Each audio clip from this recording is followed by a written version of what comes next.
Hola, hola, mi nombre es Marisolau y soy psicóloga y te doy la bienvenida a mi podcast. A veces hay que hacer la lloración para llegar a la superación.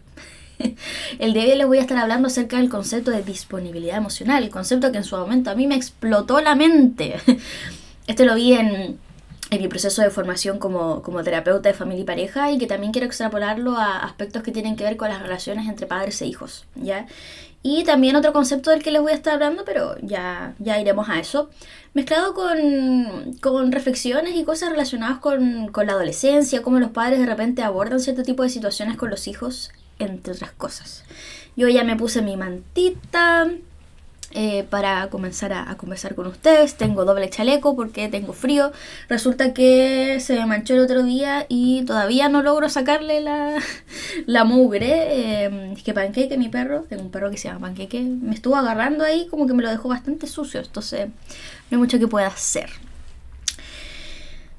Vamos allá entonces. Tengo mis dos papers aquí presentes.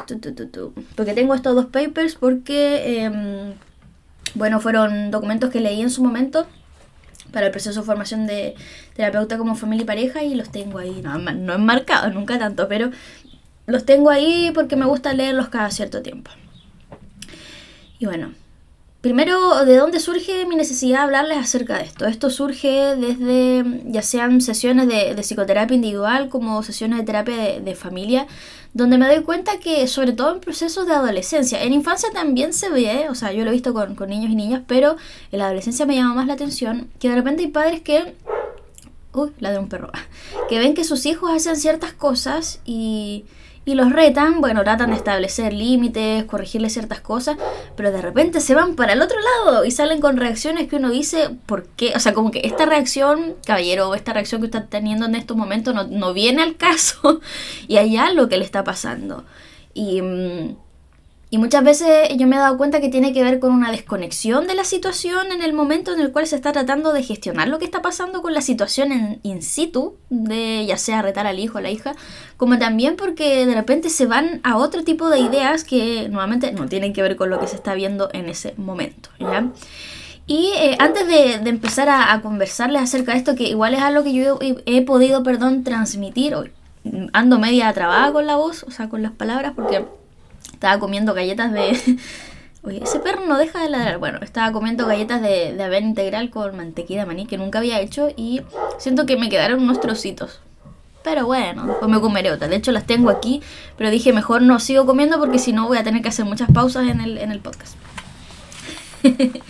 Y la cosa es que ya pues resulta que hay esto de la disponibilidad emocional, es algo que yo le he contado, transmitido a varias personas con las que he trabajado, como para explicarles un poco la importancia de ese concepto y cómo también lo podemos ver, sobre todo en padres, a la hora de interactuar con sus hijos, hijas.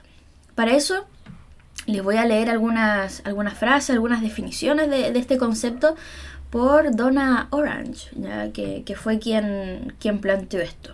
No recuerdo de qué año es este paper, pero bueno, habla acerca de la disponibilidad emocional. Y esta persona entiende disponibilidad emocional como una disposición activa y responsiva al entendimiento empático. Dentro de lo que habla esta persona, se centra en distintos estudios que abarcan temáticas de estudios de apego y cosas así. Y realiza un estudio del 1983, de Emde y Sorce. No sé si se pronunciará así, pero yo lo voy a plantear con esa forma de pronunciarlo. Donde el término, bueno, que yo decía que estas personas habían estudiado temas de apego, y aquí el término lo referían a 1, cuando la madre comunica su percepción de los estados emocionales del niño, y 2, a su disposición a responder de modo empático y a ofrecer sus propios estados emocionales como información cuando el niño la mira de forma insegura. O sea, estamos viendo que tiene que ver con qué pasa en la interacción entre su hijo y la madre, una forma de comunicarse también. ¿Ya? Y estos autores plantean que su creencia tiene que ver con que la disponibilidad emocional materna juega un papel decisivo en el desarrollo del infante, porque ayuda a crear una atmósfera que promueve el placer y la curiosidad y que mejora las posibilidades de aprender. No es raro que hayan planteado esto, porque si uno se pone a pensar, gran parte de cómo es que nosotros como adultos o adolescentes ya hacia la adultez joven y adultez ya más avanzada, tendemos a autorregularnos emocionalmente, no habla solamente de nuestras características personales, sino que también habla acerca de los modelos que hemos tenido para poder procesar emocionalmente las cosas que nos pasan, ya sean con las personas que crecimos, padres, madres, tíos, abuelos, sea quien sea nos haya cuidado.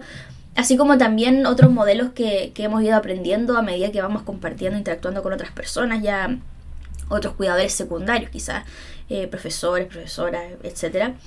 Y por ende, si estas interacciones, estos modelos van permeando el cómo nosotros vamos aprendiendo a autorregularnos, no es raro entonces que en los primeros años, aquí se señala la madre porque bueno, se ha estudiado más en madre, pero cuidadora, así como en los primeros momentos, no es raro que genere algún tipo de impacto, ¿ya?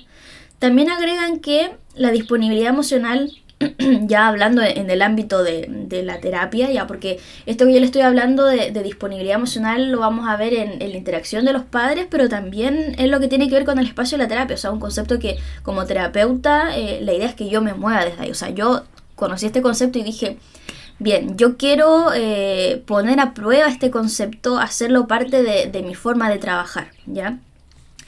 Y aquí Orange plantea que la disponibilidad emocional del analista, en este caso, bueno, digo analista porque tiene que ver con corrientes de psicoanálisis y cosas así, pero podríamos decir que terapeuta, ¿ya? Provee al paciente una atmósfera de seguridad emocional que promueve la exploración y la reflexión de forma similar, a cómo los cuidadores logran esto para el infante. O sea, haciendo un paralelismo al momento de recibir a las personas en el espacio de la terapia, la idea es que sea un espacio donde se sientan seguros y seguras, que permita poder indagar en aquellas cosas que les aquejan, poder acoger al final de la mejor manera posible. Y es ahí donde hace ese paralelismo con las primeras instancias de interacción con esta madre.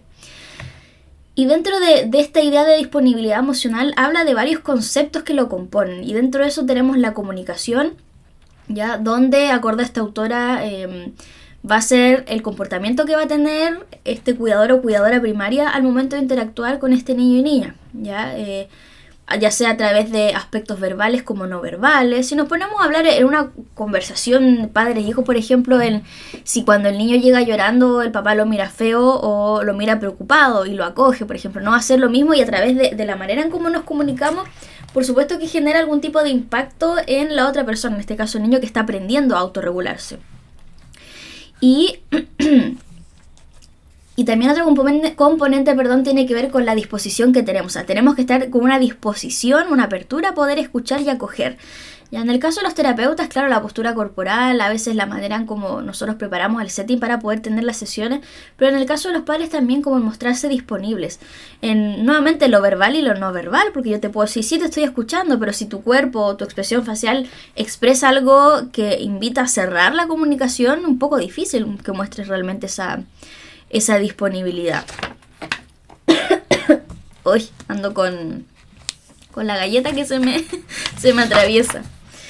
Y bueno, hay otros aspectos también que lo componen y no voy a entrar en más detalle, pero les dejo ahí la idea de disponibilidad emocional y esta idea de Orange, ya, además de, o sea, como para que ustedes la puedan revisar y también desde ya mencionar que esto de la disponibilidad tampoco se trata de estar como totalmente abiertos al punto de que no se le pongan límites, ya, al contrario, o sea, debe existir una apertura tanto a la hora de relacionarse padre-hijo como también terapeuta, donde también hay establecimiento de límites, donde no siempre se va a poder dar una respuesta como tal y que no hay nada de malo en eso, ya, entonces por eso digo que vean este concepto, ojalá puedan leer más acerca de eso con mayor profundidad para ver las distintas aristas que van implicadas en esto, pero se los traigo porque hago este paralelismo como cuando me encuentro con padres y con hijos adolescentes, que muchas veces los hijos lo que quieren es que los papás los escuchen, que les pregunten cómo están, que se abran a eso.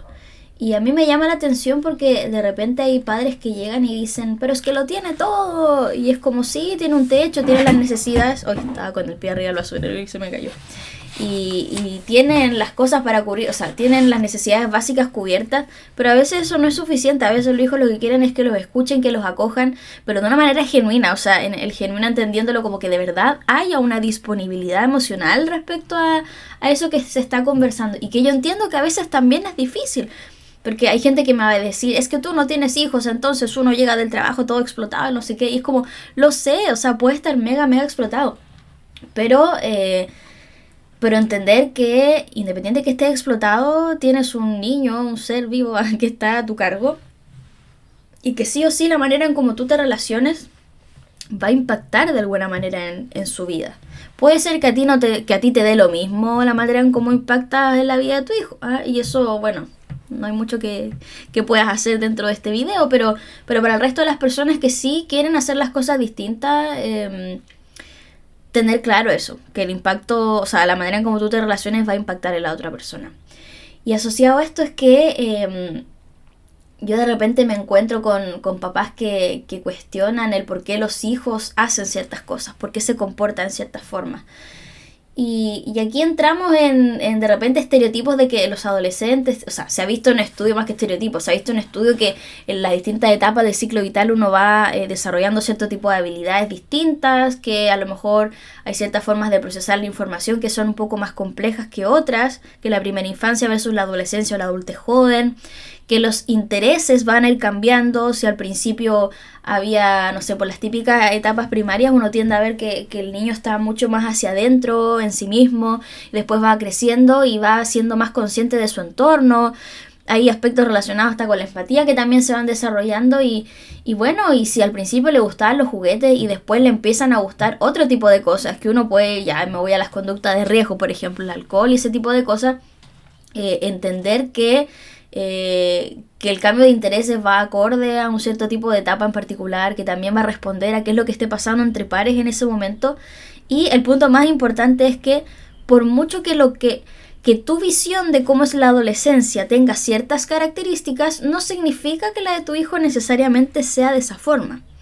Y aquí es donde yo me quiero centrar bastante. Sí, el capítulo nos vamos a centrar harto en eso. ¿Por qué? Me he encontrado con muchos padres que se enojan, que castigan a los hijos porque tienen comportamientos que son alejados de lo que ellos consideran la adolescencia saludable, ya entendiéndolo acorde a cada respuesta de cada padre, esa definición. Y muchas veces eso ocurre porque la manera en cómo ellos vivieron su adolescencia fue distinta. Y ahí, para los padres, una invitación a hacer una diferenciación de contextos, como qué cosas eran normales en mi época versus en la época de mis hijos. Con esto no significa que tú empieces a normalizar cierto tipo de conductas de riesgo y que ante eso no le pongas límites a tus hijos y que sea chip libre y que eso los termine exponiéndose a situaciones que en verdad son peligrosas. No se trata de eso, pero sí de aterrizar que pueda haber un cambio generacional y que también por más que tú digas ciertas cosas, es probable que tus hijos lo intenten hacer igual. Es como, yo de repente me he encontrado con colegas que temen mucho a las redes sociales, por ejemplo. Temen mucho a las redes sociales y quieren prohibir a los hijos. Y no se trata de que yo te diga que tú le dejes a libre albedrío las cosas que puedan ver en redes sociales, no. Pero lo más sabio es que tú puedas gestionar y poder controlar, entre comillas, ciertas cosas que ve. Porque si tú le prohíbes ver algo, de alguna manera créeme que va a lograr verlo igual. O sea, te lo digo yo como profesional que aquí me voy a echar al agua, que a uno le decían que no hiciera ciertas cosas y yo era bastante correcta en otras. El problema es que uno a través de eso empieza a aprender a mentir a los papás y eso no es lo mejor, porque en el mejor de los casos la idea es que si a uno le pasa algo pueda tener la confianza de acudir a ellos, ¿ya? Entonces para eso es importante que también entiendas este cambio generacional, que te vayas familiarizando en el mejor de los casos con las cosas que para ellos son familiares y son llamativos y verlo con distancia, no al tiro odiar esas cosas ni tampoco darle chip libre, pero sí darte el tiempo de ver esa diferencia y también de conocer qué es lo que le está llamando la atención a tu hijo respecto a eso. Y ahora, ¿qué tiene que ver esto con la disponibilidad emocional? Justamente en aquellas situaciones donde hay esta diferencia, este choque, por ejemplo, lo que es correcto, lo que no es correcto. Yo me acabo de acordar de una amiga que una vez, no sé qué estábamos hablando, de ir a una discoteca o algo así, y me acuerdo que la mamá de esta amiga como que estaba viendo en ese periodo de tiempo esta cuestión como de dónde está Elisa y otra telenovela también. Y demonizaba, pero full, todo lo que tenía que ver con las discotecas. Y yo lo entiendo porque, o sea, es como decir que no va a haber gente alcoholizada ni drogada en las discotecas, como, por favor. Todos sabemos que es verdad y que eso va a pasar y pueden pasar otras cosas más. Pero de ahí a demonizarlo en el sentido de que para ella era ir a la discoteca, a la hija le iban a secuestrar y le iban a matar. Y es como, señora, como que tampoco se vaya en esa. O sea, como que vamos a calmarnos ya. Y en vez de decir, mira, sabes que no me gusta que vayas, no sé, pues si era mayor de edad, por ejemplo, no me gusta que vayas, pero sé que es algo que es importante para ti, a lo mejor por temas de par, entonces yo te voy a llevar, te voy a ir a buscar, te voy a ir a dejar, con quién vas a ir, avísame cuando llegaste, no sé, cómo encontrar otro tipo de estrategias para poder abordar esas cosas, en el sentido de que, nuevamente, si prohibimos, mala volada. Y también si demonizamos, también mala hablada, porque a lo mejor es algo, yo te da el ejemplo de las discotecas, pero pueden ser libros, pueden ser manga. Hay gente que dice, yo no entiendo por qué ven esos monos chinos. Señora, ¿por qué no averigua un poco más allá? O sea, puede ser que los valores de ese anime le estén entregando un montón de cosas que a lo mejor entre sus pares no conoce, como liderazgo, compañerismo, etcétera. Hay una serie de anime bien positivos, Y en esa situación de negar y de prohibir, muchas veces pasa que los padres alejan la posibilidad de volverse cercanos a sus hijos y de conocer temas que sean de interés y en los cuales poder compartir o tener cierto tipo de conversaciones, de fortalecer ciertos lazos. Y sobre todo en esos momentos en los cuales se genera ese choque es cuando queda el escándalo y es cuando llegan a sesión y es como, mi mamá me gritó y es como, sí, yo no quería, pero le grité igual. Y es como, a ver, ¿qué fue lo que pasó? Señora, ¿qué fue lo que le pasó? Caballero, cuénteme.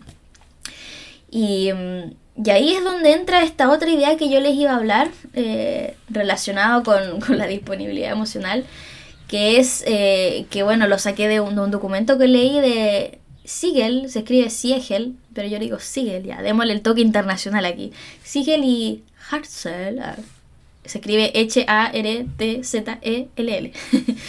que es del 2003, de hace harto tiempo, pero a mí me hacía mucho sentido hasta el día de hoy todo lo que leí, a pesar de la diferencia de años de este documento, que bueno, como digo, es de Daniel Siegel y Mary Hartzell, del 2003, de un documento que se llama Siendo padres desde dentro, editorial Jeremy Putman. ¿Y qué es lo que habla este documento? Dice, cómo una comprensión más profunda de sí mismo puede ayudarle a criar niños que prosperen. Uy, qué optimista, hay esperanza en ese título. Y justamente abarca qué es lo que pasa en esos momentos de interacción cuando hay un papá que a lo mejor le quiere señalar algún tipo de conducta que a lo mejor no es tan apropiada, quiere abordar una situación de castigo, por ejemplo, y la reacción que tienen los padres es totalmente alejada de lo que debiese ser en el mejor de los casos en esa situación. ¿Y cómo lo aborda? Pues lo aborda explicando que, bueno, acorde a estos autores, así como en palabras simples, al momento en que los padres están en situaciones en las cuales se encuentran frustrados o hay algo que no les parece muy de acuerdo respecto a lo que están haciendo los hijos, los padres se encuentran en esa situación con toda la emocionalidad que les genera estar en esa situación como tal. Por ejemplo, rabia, enojo, frustración, miedo también. Por ejemplo, si es que el hijo...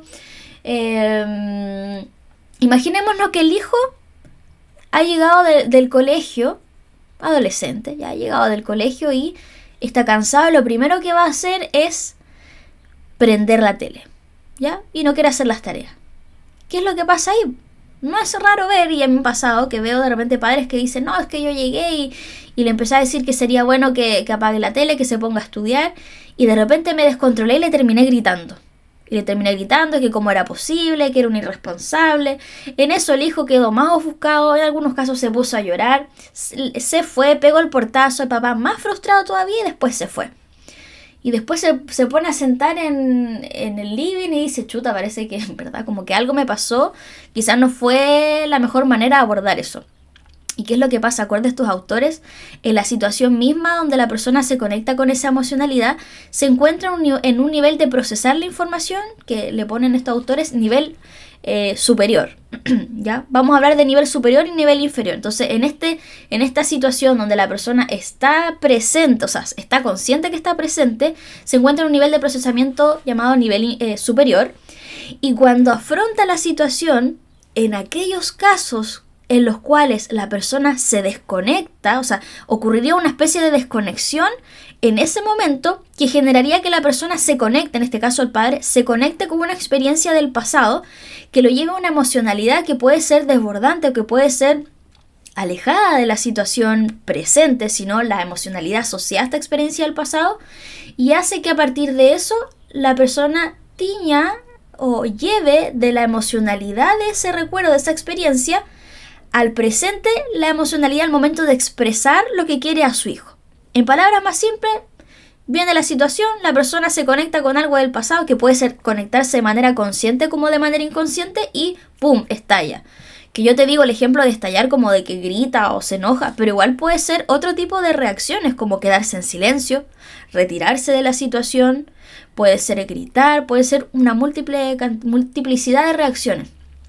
¿Y qué es lo que pasa con eso? Porque alguien puede decir, ya, pero ¿de qué me sirve saber que yo estoy en esa situación y del nivel superior me desconecto y me voy a un nivel inferior de procesamiento?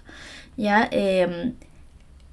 Nos sirve para entender, bueno, primero muchas veces para entender por qué nos está pasando lo que nos está pasando. No es que tú seas un tal por cual, un mal padre, así como porque sí, que eres mala persona y que por eso le gritaste y reaccionaste o sobre reaccionaste ante la situación, sino que probablemente hay algo que te pasó en ese momento que hizo que tú te desconectaras de la situación que estabas teniendo con tu hijo y que llevaras a esa situación una reacción que puede ser exagerada o dañina, tanto para tu hijo, para ti, como para el vínculo que tienen.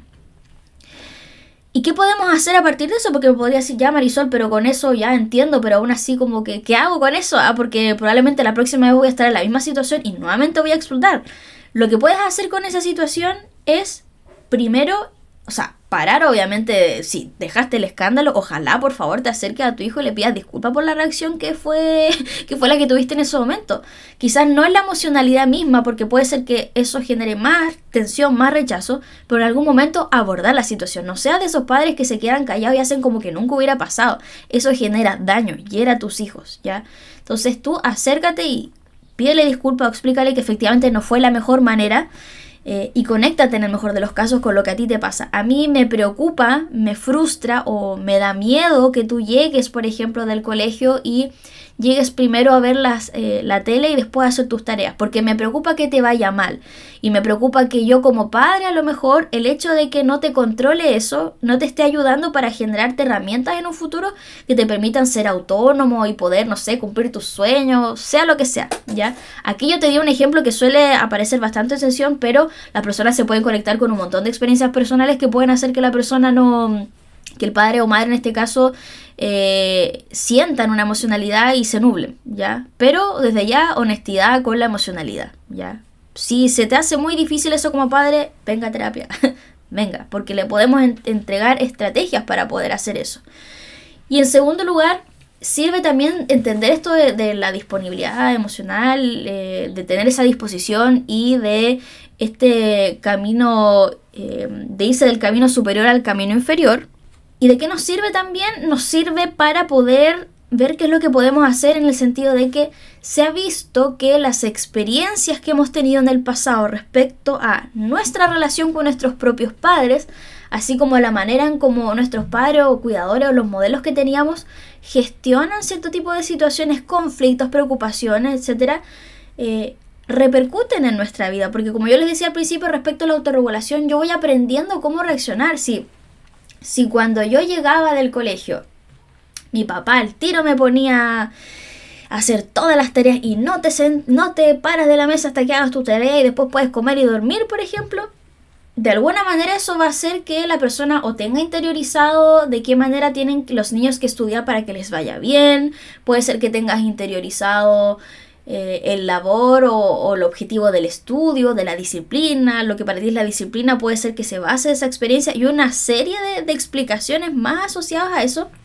que pueden tener que ver con esa experiencia. Entonces, si tú logras mirar a partir de esa situación donde te descontrolaste, ¿Con qué cosa te conectaste? ¿Con qué experiencia del pasado, de tu propia relación, con tus propios cuidadores respecto al ámbito del estudio, te generaron en ese momento? Podría servirte para decir, oye, entonces, si a mi papá yo llegaba del colegio, no es mi caso, pero por darte un ejemplo, papá, no te sientas aludido, tranquilo, no tiene nada que ver contigo.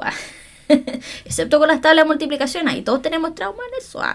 Pero no hablaremos de eso ahora. Trauma. Si tú tienes esa experiencia, por ejemplo, de que tú llegabas del colegio y que tu papá te decía o tu mamá, si no te paras de la mesa hasta que termines tus tareas, y resulta que cuando a ti te decían eso, tú a lo mejor venías cansado, te ponías a llorar porque sentías que te dolía el cuerpo, o tenías hambre y te ponías a llorar y te daba pena porque no podías comer, por ejemplo, o sentías rabia porque los considerabas intransigentes en eso. No es raro que cuando tú estés con tu hijo, en esa situación similar en la que él llega y prende la tele, tú te conectes con esa experiencia y quizás lleves parte de esa emocionalidad, que podría ser la rabia con la que tú te conectaste con tus propios padres y que estás llevando al espacio con tu hijo que no corresponde, independiente de que a ti te pueda molestar que él no llegue a hacer sus tareas y que porque se distrae a lo mejor después, más que nada las tareas, a lo mejor ve la tele y está como 3 horas y después termina haciendo las tareas súper tarde, lo que hace que se duerma tarde y al día siguiente tenga sueño, cueste levantarlo, cosa que te repercute a ti porque no quieres llegar tarde y terminan llegando tarde igual, por ejemplo. Independiente de ese malestar o enojo que te puede generar la situación, puede ser que ese otro enojo que tenía tu papá lo lleves a eso y no viene al lugar, ¿ya? Como también te puede pasar que podrías incluso sentir frustración por el hecho de que tu hijo tiene una situación distinta a la tuya, donde sí eran muy exigentes al punto de que llegan a ser violentos contigo. Y ahí tampoco va a tener que ver con tu hijo, porque punto uno, tu hijo no eligió nacer, sorry por las cosas como son, tu hijo no eligió nacer, y segundo, él ha podido desarrollarse en base a lo que tú le has ido enseñando, entonces son realidades distintas, ¿ya? Entonces, alguien me podría decir, ya, pero con esto, ¿cómo lo hago? En el mejor de los casos, ¿ya? Puedes como papá agarrar un papelito y ponerte a tú pensar en aquellas situaciones que a ti te cuesta hablar con tu hijo acerca de cierto tipo de temas. ¿Cómo era para ti hablar acerca de esos temas con tus papás? Si nunca pudiste, no es raro que te cueste intentar hacerlo ahora. Si tienes experiencias negativas, no es raro que te vaya a costar con tu hijo. Nuevamente, o sea, la idea es revisar estas experiencias del pasado para ver, punto uno, qué fue lo que a ti te pasó, cómo lo viviste, con qué emocionalidad te conectaste en ese momento.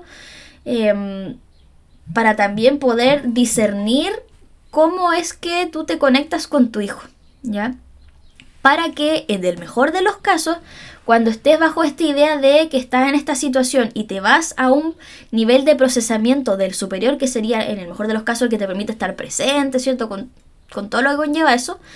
Si te vas al nivel inferior donde te conectaste con una experiencia del pasado, en el mejor de los casos puedes alcanzar a darte cuenta y poder subir ese nivel de procesamiento, ojalá antes de pegar el grito y dejarla embarrada en la relación con tu hijo, ¿ya? Pero si no, para que puedas volver más rápido de esa situación, ¿ya? Con esto no quiere decir que tú tengas que hablarle a tu hijo acerca de que por qué tú reaccionaste así, porque tú te conectaste con X y X experiencia, porque a lo mejor eso no viene al caso, puede ser que eso le genere más incomodidad y rechazo a lo mejor a tu hijo, o le genere conflictos con sus abuelos o con los cuidadores que tú tenías, etcétera. Y porque hay cierto tipo de informaciones que no vienen al caso que los hijos sepan. Un niño, no sé, de 8 años no tiene por qué saber que a ti te maltrataban, por ejemplo, ya, a no ser que sea mayor de edad, no sé, dependiendo de la situación que sea, ¿ya? Y porque también a veces hay padres que no saben cómo gestionar eso, entonces, si no sabe, mejor oriéntese, averigüe, pregunte en un espacio de terapia familiar y ahí a lo mejor lo podemos abordar, ¿ya? Porque a veces efectivamente no es que uno le bloquee la información a los niños, pero hay cierto tipo de informaciones que no corresponde que ellos se expongan por la edad a la que tienen, por lo fuerte que puede ser. Y otras veces sí puede ser provechoso conocer ciertos aspectos de la historia de los papás. Entonces, como digo, espero que se me haya entendido la idea, porque hasta ahora yo siento que he ido como bombardeo. Y estoy mirando mis galletas y me las quiero comer. Pero bueno, ya seguiremos. Entonces, no solamente conectarse con, así como yo les decía, hacer esta listita como de que se puedan conectar con experiencias que hayan tenido del pasado donde sean temas que le cuesta hablar con sus hijos, sino que también puedan mirar su propia adolescencia. ¿A qué me refiero? ¿Cómo fue la adolescencia para ellos? En el caso, por ejemplo, de esta mamá que yo les hablaba, de esta amiga, una persona que vivía en un sector rural donde los papás eran bastante sobreprotectores, no conocían mucho de la ciudad y no conocían mucho lo que era la discoteca y la vida nocturna, lo tenían asociado a cosas muy negativas. Versus, por ejemplo, en el caso de mis papás, que los dos tenían recuerdos de haber ido a discoteca. Ya en el caso de mi mamá, ella iba con sus hermanos, por ejemplo. Entonces, si bien a mí siempre me hablaron como de tener cuidado con cierto tipo de espacios, por ejemplo, tampoco me iban a prohibir que yo fuera, ya, a no ser que fuera, bueno, mayor de edad, obviamente ahí como que a la vida. Si era menor de edad era como, no. Pero entienden eso, entienden. Y a pesar de eso, de repente igual la han embarrado, como todos los padres. Y como probablemente tú, si eres papá, mamá o tío, también te va a pasar que la embarres. Y yo cuando algún día sea mamá, si es que soy mamá, también la voy a embarrar porque uno no es perfecto. Entonces, al menos si puedes intentar pegarte una revisadita así como que no quiere la cosa de esas experiencias, ideal. Lo otro es que igual yo aquí las cosas les he dicho así como súper, revisa eso, haz esto, pum, pum, pum, como todo muy mecánico, robótico, rápido, pero las cosas igual yo lo estoy hablando rápido porque me quiero comer mi galleta, pero yo sé que estas cosas toman tiempo. O sea, yo he visto en el espacio de la terapia familiar o la terapia individual, como de repente el revisar aspectos de nuestra historia puede ser muy doloroso. Puede ser doloroso porque nos conectamos con experiencias que no nos agradan, como formas que tuvimos de relacionarnos con nuestros cuidadores primarios que a veces fueron maltratadores, fueron negligentes, y muchas veces no con una intencionalidad detrás, como que fuera a propósito, sino porque no tenían las herramientas y también es triste, pues frustrante, y a veces pueden conectarse con la rabia, con emociones que a veces pueden ser muy intensas, desbordantes, y que por lo mismo en un espacio de la terapia uno puede tener a alguien con quien acompañarse, en quien apoyarse en el abordaje de esa emocionalidad. Entonces, por mucho que yo de aquí te digo así como estos tips y todo, entiendo que no es tan fácil, entiendo que también tiene que haber una disposición, así como la disposición emocional va a disposición a escuchar a un otro, también hay una disposición que tiene que ver con escucharse a sí misma, a sí mismo, y a veces escucharse no es fácil, sobre todo si es que yo me imagino de las personas que tienen hijos con las que yo me relaciono, que es muy duro. Es muy duro ejercer la paternidad, la maternidad, sobre todo cuando no tienes una red de apoyo, no tienes los recursos. Entonces yo entiendo que no es tan fácil, ¿ya? Pero, de todas maneras, quería transmitir esto como para que, por un lado, no sé, por las personas jóvenes, hijos, hijas, hijes, sepan que muchas veces, bueno, con esto no es como justificar que los maltraten, los violenten ni nada por el estilo, no, porque estamos en contra de eso acá, pero sí de repente podemos ser muy críticos con nuestros padres cuando tienen formas de reaccionar que son totalmente inapropiadas a la situación. Estoy pensando en los boomers, padres boomers. Sí, papá, tú que tienden solamente para expresar ya sea la alegría o la rabia, como que el resto de las emociones no existen. Hay un tema de trauma generacional bien heavy, pero la cosa es que de repente podemos ser súper críticos porque claro, nos duele que tengan esas reacciones. Pero como digo, no para justificar, pero sí para entender de repente que ellos también fueron niños, también fueron adolescentes y que tienen una historia y ellos se conectan con algo que hace que ellos reaccionen de esa forma. Y poder mostrarles esto también puede ser interesante, pero nunca sabe de qué manera les puede servir. Yo esto lo he conversado con mi papá y la verdad es que igual le ha ayudado bastante como a darse cuenta de ciertas cosas. Y por otro lado, para también aquellos padres, madres, ya sean mayores o no tan mayores, también para hablarse un poco como con más amabilidad respecto a esas situaciones donde quizás les cuesta gestionar cierto tipo de situaciones con sus hijos. Invitarlos a revisar su historia, que por algo también de repente no tienen las herramientas, que eso no sea justificación para quedarse en la nada, sino para moverse, actuar al respecto. Y que en ese actuar puede ser partiendo por una autoobservación y también con un apoyo profesional, ¿ya? Porque no tienen por qué vivir estas cosas solos ni solas, ¿ya? Dicho esto entonces, espero que se haya entendido el mensaje. Fue bastante rápido. He mirado todo el rato mis galletas, pero es que están muy sabrosas y me las quiero comer. De todas maneras, espero de todo corazón que les haya servido este video. Y cualquier cosa, no duden en preguntarme, en escribirme. Si quieren atenderse conmigo, terapia individual, de parejas, de familia. Si quieren datos de otras personas, aquí tenemos FONASA particular. Haciendo publicidad. Y bueno, dicho esto, yo me voy a ir a comer mis hermosas y sabrosas galletas de avena. No, no son de avena, estoy mintiendo. De harina integral con mantequilla de maní.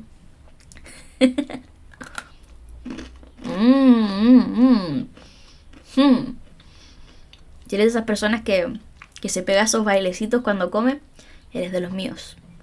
Aquí estamos a favor de pegarnos bailecitos cuando comemos. Bueno, eso. Nos vemos en el próximo capítulo.